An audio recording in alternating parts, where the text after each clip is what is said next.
朋友们，本期呢，我要给大家转载一个视频，主角是英国首相。英国前2天派了一个代表到中国来访问，与咱们谈的似乎不知道结果是如何，他比较鸡贼。然后呢，在这2天，英国首相发表了一个演讲，我呢准备给大家分享一下。在给大家看这个视频之前呢，我先说2个观点作为导读吧。第一个观点，作为一个英国首相，他很可怜，他没有勇气说实话。就是英国现在一方面呢需要中国的投资，英国的经济举几个数字大家就明白了。英国离开欧盟之后，它的贸易效率降低了 15%， 吸收外国投资的规模下降了大约 18% 左右，价格指数上涨 31%， 均高于欧洲大陆的国家，所以拖累了它经济的增长，让英国的经济增长不如欧洲大陆那些国家。这就是英国首相为什么在视频当中说中国已经变成一个大国了，我们英国得吃食物。但是另一方面呢，因为英国长期做反华宣传，所以这个政府一下子转向中国呢，它会在国内引起反对声音，所以为了去安抚这些反对的声音，他又必须得说，哎呀，中国的崛起影响了英国的国家安全之类的废话。他一旦这么说，又打击了自己向中国靠近的这个想法和行动。所以英国现在对中国有点左右互搏，左手打右脸，右手打左脸。这就是英国首相没有办法把完全的真实的情况告诉英国人，因为这样子影响他们的执政。所以长期以来的反华宣传在此时此刻成为了他们国家发展的最大障碍，真是活该。第二个观点，中国人，我希望所有的观众朋友们无需太在乎英国。我自己不是那么在乎英国，英国已经没落了，英国现在只能称为是小不列颠，可能要不了多久这个国家就会解体。当国家没落的时候，当国家经济不好的时候，国家最容易解体，失去领土。中国晚清时候是这样，俄罗斯可能会步后尘，英国、美国都有可能发生。所以它没落了。再其次，英国离中国很远，英国没有能力对中国施加重大影响。虽然有的时候派一些破船到中国周边来进行巡航，有啥用啊？说句心里话，没啥用。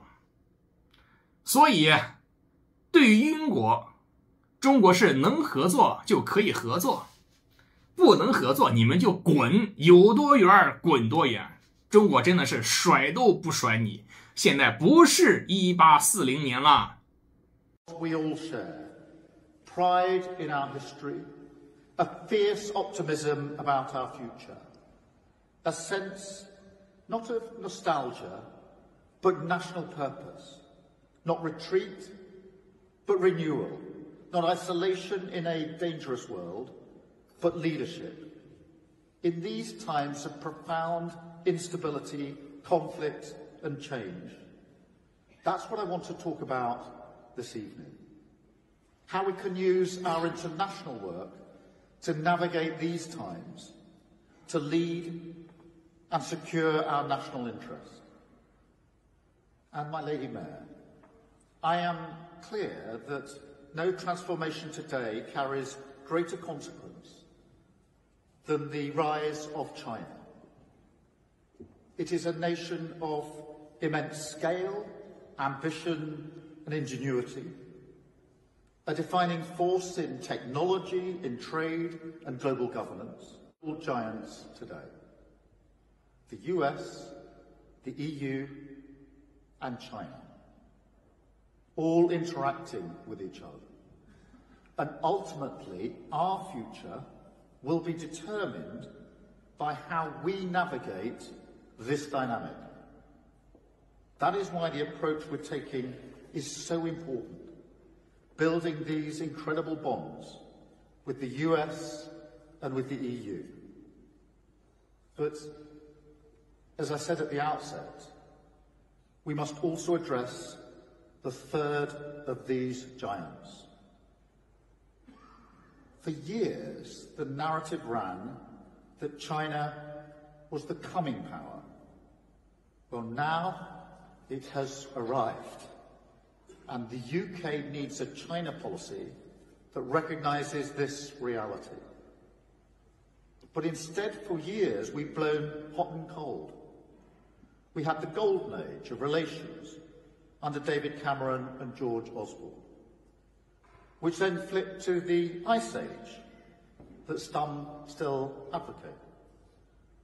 The result is that, whilst our allies have developed a more sophisticated approach, the UK has become an outlier.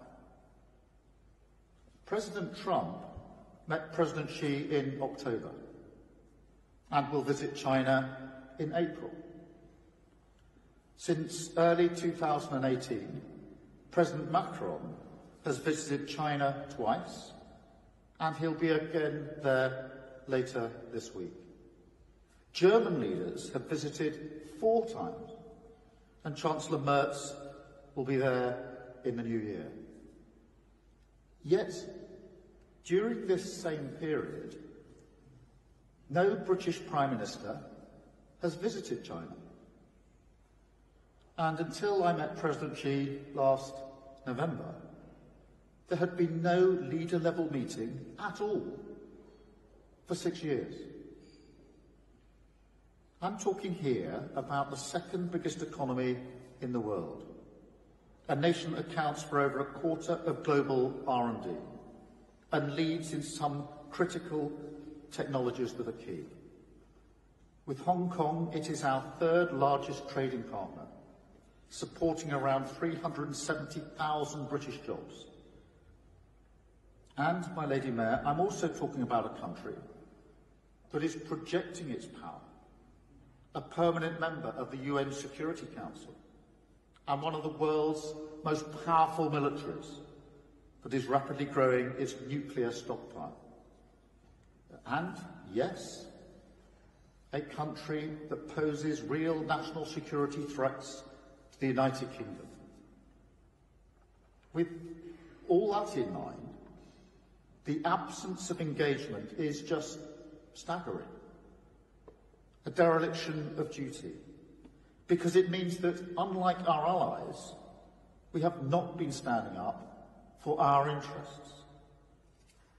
Well, no more.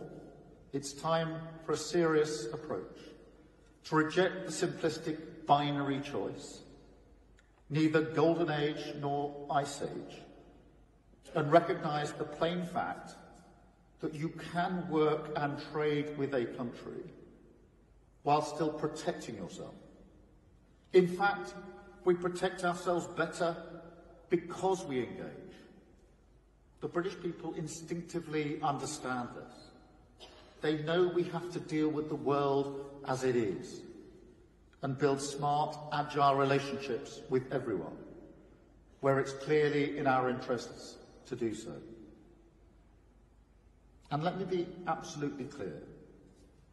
This is not a question of balancing economic and security considerations. We don't trade off security in one area for a bit more economic access somewhere else. No. Protecting our security is non-negotiable, our first duty. But by taking tough steps to keep us secure, we enable ourselves to cooperate in other areas.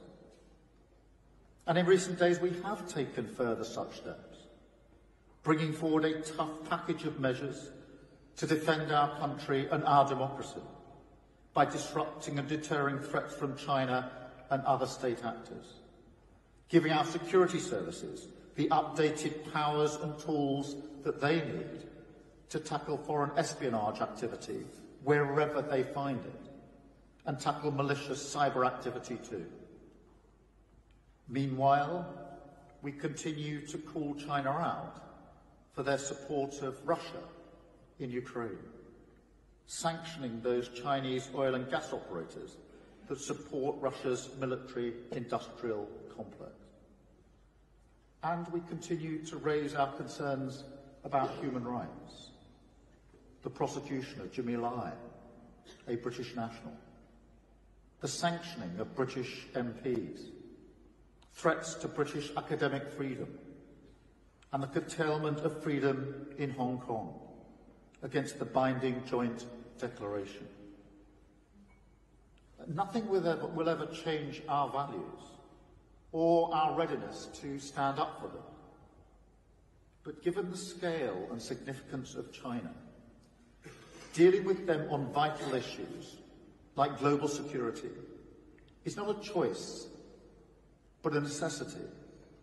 We must discuss strategic challenges like stability in the South China Sea and the Taiwan Strait, nuclear proliferation, and the use of AI in weapons systems.